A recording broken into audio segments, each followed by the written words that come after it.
retour na première dame look. En tout cas, lelo na première dame look maquillage ya lelo eza vraiment spécial maquillage ya bastar congolaise. En tout cas, maquillage ya lelo eza pe pona yo mutotala ka première dame look maman okomi star ya papa.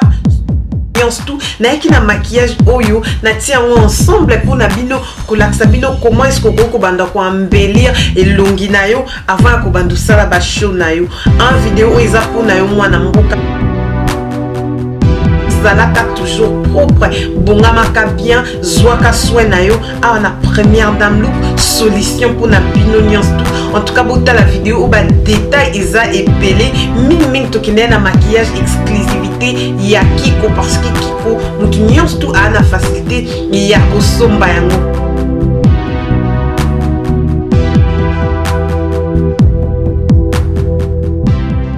Oui, voilà, la vidéo est partie. Premièrement, nanga kolaksamno elongi nanga vraiment en full. Voilà ngai au son pour autant natia fond de teint ni maquillage. Hein, toujours soin de visage, on les a rappel aux alaka soin de visage pour na les alaka bien net bozo mona poso nanga. Mais avant qu'on tire maquillage nyons tout, zala na été habitude ya kochaka primer, hein, et loko izara bien et dakaba couleur et vanda et gardame pendant longtemps. Voilà nazo bon sango en base ya ba misa pinanga me doit que j'apprécie trop parce qu'il y a un mélange à un sous-colika brosse. Voilà exclusivité à vidéo et à base ya Kiko. Hein? Farajo numéro 1 toujours bandeza Kiko numéro 243. C'est ça ce qui est servir biso comme étant couleur de transition, couleur de base pour na maquillage na biso. Nazo sali la brosse nanga brosse de mélange. Voilà numéro ya brosse on a na maîtrisant bien aimé eza ya pas Kiko brosse eza pas ya MAC brosse de mélange. Je mélange ça bien. Natia on likolo il y a primer parce que sur sali boé croyez-moi maquillage oyo koza garder pendant 24 heures au moins que na sokoli elongi.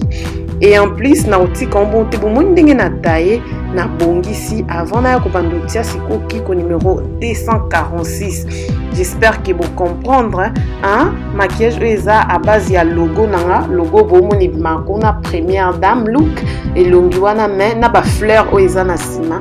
Voilà tout comme na printemps hein na nyana laksamno moi ba couleur na zui juste Kiko numéro 246 na til kolo ya misu. En plus na na brosse moko ya moi plat pour saisir couleur wana et vanda bien. Na switch na zui numéro 406 ya weza net moi rouge mon boy.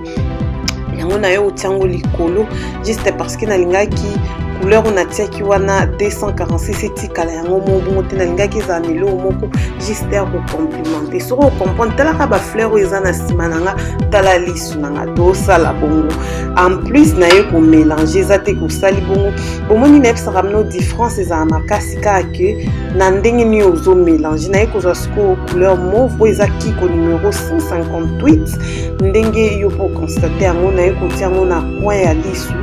Alors bozomona na brosse ya plat nazo tiango na coin lisu nazo benda pe nazo bongisa au même moment. Soko sali boete ozui ba couleur no tika bo par exemple so bomoni net na tika yango ka bo yango bomona maquillage ma bien te. Idée technique ya maquillage eza nini? J'espère que oyebi oso yeba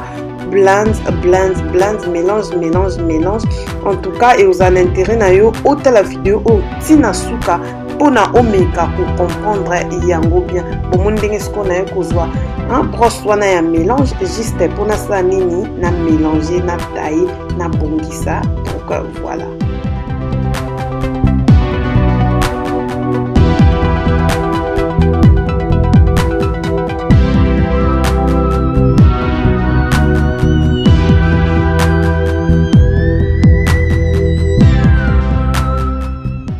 Voilà pour Nancy, ça n'a écouté noir na coin à liste pour na créer un effet smoky eye. Oui, puis smoky eye ça m'a mis na noir mais vraiment couleur ou na nga ki noir moka na ya moke na coin mais na quoi ko tailler yango ko mélanger pour na esanga na ba couleur wana mosusu. Vraiment ce vidéo ezo plaire yo déjà aimé yango tikilanga commentaire na lingi ma ba encouragement na mno na tanga ba commentaire na bino nyons tout et puis na sara de mon mieux pour répondre à vos préoccupations parce que dans le lobby je suis là pour vous.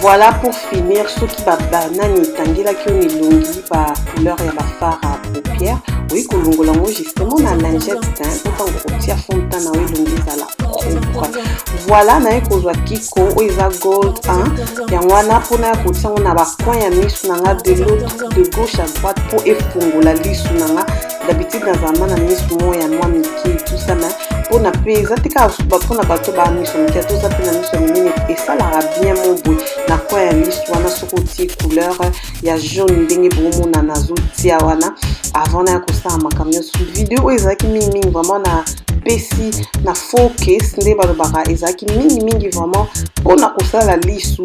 nde bomoni wana eza facile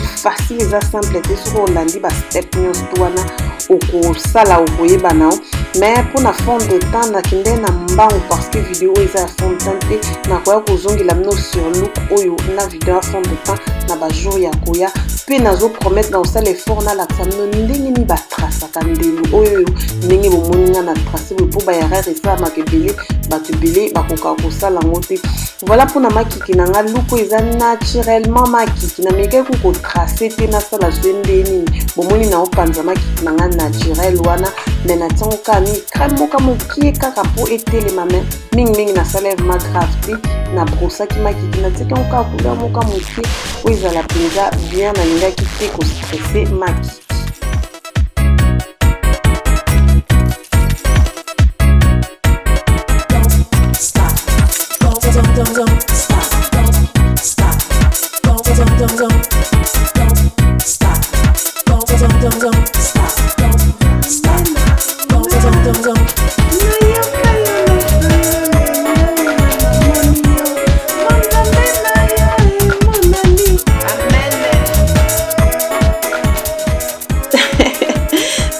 Sa vidéo nazaki na sengo mo vraiment nazaki na kati ya louange nazosa fete na banzembo nzambe mpona bima même mascara nanga nasalilekezaka ya L'Oréal Paris volume million volume esalaka vraiment fou mais na bato bayebinga bien boyebi kima kiki kaka toujours nalinga kotia bafosile oyo nazotia eza nango bafosile mo ya moins cher na olakisa mino bafosile kaka na bamikolo video oyo ekoya bafosile nanga préféré tellement que ezali nango soirée moka bon ya mwa moki nalinga ete kolata bafosile nanga ya cher ona tie nanga ka ilo mo bor ezanga kombo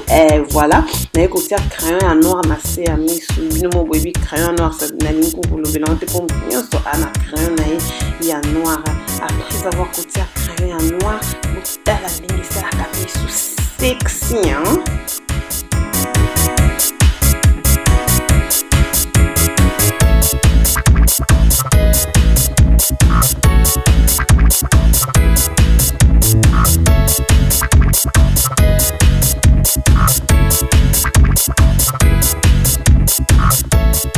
Et voilà en tout cas avec première dame look bah surprise toujours ce qui look asiki bimi toujours dans kolobela dans lobela pe faraju na na sali les ya kiko ba faraju na bango ebile kaka mikolo na février 2016 au vraiment ba faraju bimi mikolo ka ya sika na kwa kozonga na vidéo wana on a bien mis na couvrir et longi te na couvra qui juste kaka lisu pona ko laksa no ndenge ni okukusa lisu na osokola ti lamba purple ya mauve. Bon, donc, l'histoire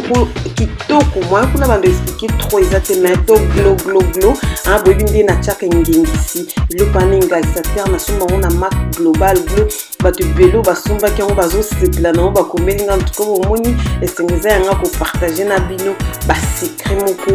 ya miki merci ko tie yango boy ko tika boy to ko maneti sata na bien etizabolo il faut quoi ko mélanger yango na ko baksa poudre na libre mikolo wana nazo bongisa parce que biso ba maman a to bongisaka première dame ya bien o ba bive ma maman comme star papa bongisa ilongi na yo kitoko.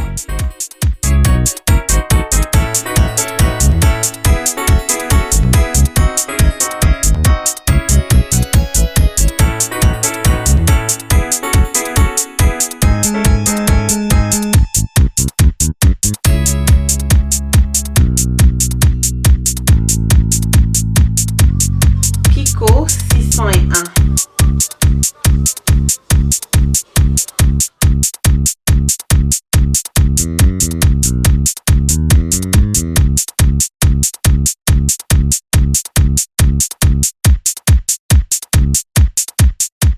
Ben oui, voilà, après avoir kotia Kiko nanga 601, na kotia yango bien evandi, mais après wana bota la technique oyo tie musapi na monoko no benzi boye pona ba excès ezala te pe oyo kozwa sikoyo un glow mark global glow na sala ki na tiango likolo ya ba lèvre nanga po ba lèvre ngenga ata so na meli 20 ekangama na verti soko za na mark global glow te fontaine na yo ya mwa mukie soko saleli ba couleur ya nude ba couleur ya transparent boye vraiment otie yango likolo boum net na film.